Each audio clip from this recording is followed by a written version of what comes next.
Good evening, praise Lord. Welcome to this video.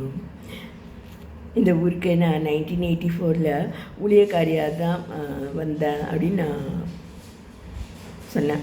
கர்த்தர் என்னை ரட்சித்து ஊழியக்காரியாக என்னை வளர்த்து அவருடைய ஞானங்கள், அவருடைய மூளை செயல்பாடுகள், அது மாதிரி எனக்கு அவருடைய சிந்தை எனக்கு கொடுக்காதிருந்தால் கண்டிப்பாக நான் வந்து மிகுந்த மன உளைச்சல்கள் ஆயிருப்பேன். ஸோ எனக்கு கற்றுக் கொடுத்த போதகர்கள், மென்டார்ஸ், அவங்க என்ன சொன்னாங்கன்னா வந்து எல்லாரையுமே ஆத்மாவாக தான் பார்க்கணும் அப்படின்ட்டு அவங்க சொல்லி அனுப்பிச்சாங்க. அப்போ எனக்கு வயது 21. 21ங்கிறது வந்து ரொம்ப முக்கியமான வயது. எல்லாரையுமே ஆத்மாவாக தான் பார்க்கணும் அப்படின்னு ஏன் சொல்கிறாங்க அப்படின்னா வந்து பொதுவாகவே நீங்கள் பரிசுத்த ஆவியானவர் உங்களுக்குள்ளே இருக்கிறாருன்னா சாத்தான் தொடர்ந்து வருவான். பொதுவாக ஜனங்கள் ஒன்று பொறாமையாக பார்ப்பாங்க, அல்லது பெருமையாக இருப்பாங்க, நீயா நானான்ட்டு இருப்பாங்க. உங்களை விட எங்ககிட்ட நிறைய சொத்துக்கள் இருக்குன்ற மாதிரி நினைப்பாங்க. நம்மளை பிடிக்காது மோஸ்ட்லி. அது போல் அல்லது நம்மளை கவுக்கணும், புல் த கார்பெட் ஃப்ரம் அண்டர்நீத் தேர் ஃபீட்டுன்ற மாதிரி கூட இருப்பாங்க. ஃபேமிலி எனிமீஸ் அப்படியெல்லாம் இருப்பாங்க. என்னோடய தாத்தாவுடைய எதிரிகள்லாம் செயல்படுறத நான் பார்த்துருக்கேன். தாத்தாலேருந்து சித்தப்பா, அம்மா, எல்லாருடைய நம்மளுக்கே பர்சனலாக எதிரிகள்லாம் இருக்கிறாங்க. அது மாதிரி இருக்கும்போது நம்ம புது வாழ்க்கை தொடங்கும்போது இது மாதிரிலாம் நம்ம கர்த்தருடைய பாதுகாப்பில் இல்லைன்னா வந்து வீணாக கடன் அந்த மாதிரிலாம் பண விஷயத்தில் அது மாதிரிலாம் வந்து தோல்வி அடைஞ்சிருக்க நேர்ந்திருக்கும். நான் வந்து I was starting from the scratch. 91லேருந்து நான் சொந்தமாக கவர்மெண்ட் சர்வீஸில் நான் சம்பாதிக்கிறேன்.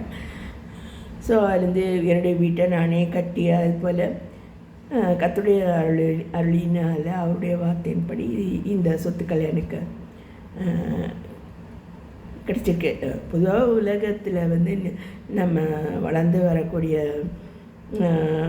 நபராக வேலைக்கு புதுசாக போகிறாங்க அப்படின்னா அந்த பலருக்கும் அது பொறாமை கொடுக்கக்கூடியதாக இருக்கலாம். ஸோ அப்படி நீங்கள் ஒருத்தரை வெறுக்க ஆரம்பிக்கலாம். நம்ம மற்றவங்களுக்கு நம்மளை பிடிக்கல அப்படின்னா வந்து நம்ம யூஸ்வலாக அவங்க வீட்டுக்கு போக மாட்டோம். நான் வந்து ஊழியக்காரியாக தான் நான் ஒரு வீட்டுக்கோ இல்லை அங்கே நான் போவேன். சில ஆகாரங்களை கூட நான் வந்து கொடுக்குறேன்னா நான் வந்து அதான் சபை ஊழியக்காரியாக கம்யூனியன் ஆஃபீஸராக தான் நான் அங்கே இந்த வீட்டுக்கே நான் போகிறேன்னு அர்த்தம். அதுமாரி நிறைய பேருக்கு என்னையும் பிடிக்காது, என்னோடய டாட்டரையும் வந்து அவங்க வந்து வெறுப்பாக பார்க்குறத நான் பார்த்துருக்கேன் இந்த ஊரில். அது போல் நம்முடைய ஆடை அலங்காரங்கள் வந்து பொறாமை தரக்கூடியதாக இருக்கலாம். சில பேர் வந்து நீங்கள் மை போட்டிருந்தீங்க நான் பார்த்தேன் அப்படின்னு சொல்லுவாங்க. நான் இன்றைக்கா மையில் நம்ம போடுற வழக்கம் கிடையாது நம்ம வீட்டில். ஆனால் அவங்க நான் பார்த்ததா சொல்லுவாங்க. அதுமாரி நீங்கள் யார் கூடயோ போயிட்டு இருந்தீங்க அப்படி இப்படின்னு சொல்லுவாங்க, இது சொல்லுவாங்க. ஸோ மற்றவங்க பேச்சுக்கெல்லாம் நான் எல்லாத்துக்கும் நம்ம பாரப்பட்டுட்டு இருந்தோன்னா நம்ம ஊழியத்தை செய்ய முடியாது. இதுதான் எல்லாரையுமே வந்து ஆத்மாவாக பார்க்கக்கூடிய அனுபவத்தினால அந்த மாதிரி ஒரு விடுதலையான ஒரு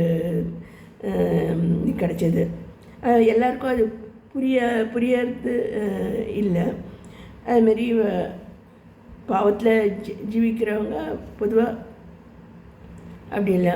நம்ம பேசுகிறத புரிந்து கொள்கிறவங்க ரொம்ப சிலர் தான்.